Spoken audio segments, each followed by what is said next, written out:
마테오 복음서 22장 혼인잔치의 비유. 예수님께서는 또 여러 가지 비유로 그들에게 말씀하셨다. 하늘나라는 자기 아들의 혼인잔치를 베푼 어떤 임금에게 비길 수 있다.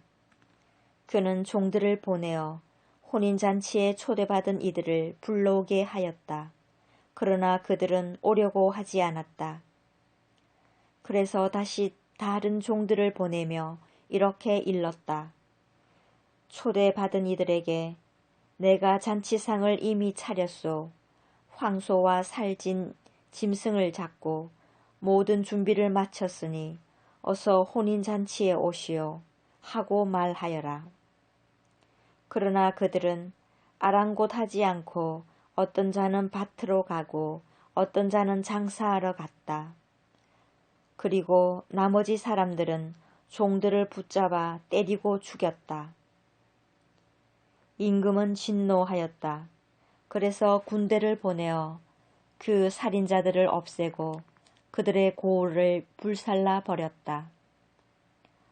그러고 나서 종들에게 말하였다. 혼인잔치는 준비되었는데 초대받은 자들은 마땅하지 않구나. 그러니 고을 어기로 가서 아무나 만나는 대로 잔치에 불러오느라. 그래서 그 종들은 거리에 나가 악한 사람 선한 사람 할 것 없이 만나는 대로 데려왔다. 잔치방은 손님들로 가득 찼다.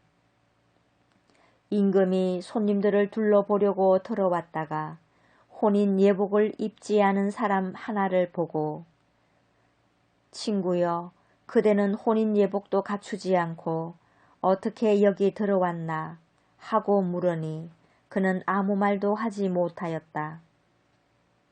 그러자 임금이 하인들에게 말하였다.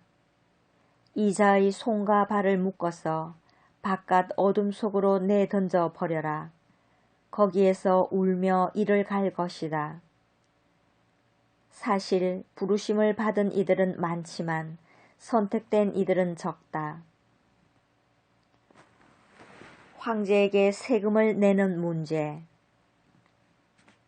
그때에 바리사이들이 나가서 어떻게 하면 말로 예수님께 올가미를 씌울까 하고 의논하였다. 그러고는 저희 제자들을 헤로데 당원들과 함께 예수님께 보내어 이렇게 말하였다. 스승님, 저희는 스승님께서 진실하시고 하느님의 길을 참되게 가르치시며 아무도 끓이지 않으시는 줄 압니다. 과연 스승님은 사람을 그 신분에 따라 판단하지 않으십니다. 그러니 스승님은 어떻게 생각하시는지 말씀해 주십시오. 황제에게 세금을 내는 것이 합당합니까? 합당하지 않습니까? 예수님께서는 그들의 악의를 아시고 말씀하셨다. 위선자들아, 너희는 어찌하여 나를 시험하느냐? 세금으로 내는 돈을 나에게 보여라. 그들이 데나리온 한 잎을 가져오자 예수님께서 이 초상과 글자가 누구의 것이냐 하고 물으셨다. 그들이 황제의 것입니다 하고 대답하였다. 그때에 예수님께서 그들에게 이르셨다. 황제의 것은 황제에게 돌려주고 하느님의 것은 하느님께 돌려드려라. 그들은 이 말씀을 듣고 경탄하면서 예수님을 두고 물러갔다. 부활 논쟁. 그날 부활이 없다고 주장하는 사두가이들이 예수님께 다가와 물었다. 스승님, 모세는 어떤 사람이 자식 없이 죽으면 그의 형제가 죽은 이의 아내와 혼인하여 그의 후사를 일으켜 주어야 한다고 하였습니다. 그런데 저희 가운데 7 형제가 있었습니다. 마지가 혼인하여 살다가 죽었는데 후사가 없어서 아내를 동생에게 남겨 놓았습니다. 둘째도 셋째도 걸어 하였고 일곱째까지 걸어 하였습니다. 맨 나중에는 그 부인도 죽었습니다. 그러면 부활 때에 그 여자는 그 일곱 가운데 누구의 아내가 되겠습니까? 그들이 다 그 여자를 아내로 맞아들였으니 말입니다. 예수님께서 그들에게 대답하셨다. 너희가 성경도 모르고 하느님의 능력도 모르니까 그렇게 잘못 생각하는 것이다. 부활 때에는 장가드는 일도 시집 가는 일도 없이 하늘에 있는 천사들과 같아진다. 그리고 죽은 이들의 부활에 관해서는 하느님께서 너희에게 하신 말씀을 읽어보지 않았느냐. 나는 아브라함의 하느님, 이삭의 하느님, 야곱의 하느님이다. 하고 말씀하셨다. 그분께서는 죽은 이들의 하느님이 아니라 산 이들의 하느님이시다. 군중은 이 말씀을 듣고 그분의 가르침에 감탄하였다. 가장 큰 계명.